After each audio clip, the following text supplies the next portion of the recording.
Matin d'hiver, au cœur de la vallée de Barétous, le château de Porthos, mousquetaire du roi, dessine sa silhouette dans le paysage.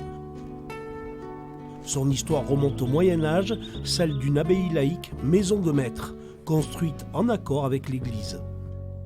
Pour s'installer, l'Église a donné la possibilité à ces seigneurs locaux de collecter la dîme et du coup de s'enrichir, et en échange il fallait construire une église. Et là on est dans une ancienne abbaye laïque qui a appartenu au neveu de Porthos, dont le neveu de Porthos a été abbé laïque pendant un moment. Racheté il y a 6 ans, le château est aujourd'hui un gîte 5 étoiles. Valérie, la propriétaire, s'est passionnée pour cette demeure.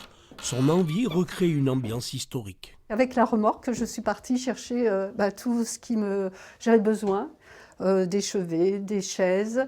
Et je me suis amusée à rénover des meubles afin de donner de la valeur au château. 6 chambres haut de gamme pour passer un moment dans les traces des 3 mousquetaires, Porthos, Athos et Aramis. Lannes s'inscrit depuis septembre dans l'itinéraire de la nouvelle route européenne d'Artagnan.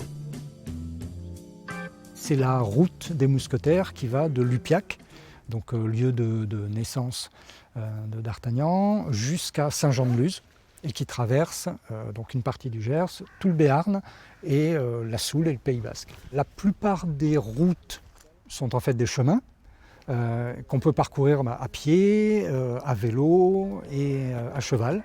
Pour découvrir la vallée de Barétous et son chemin des mousquetaires, Lannes et son château de Porthos constituent aujourd'hui une nouvelle halte de prestige.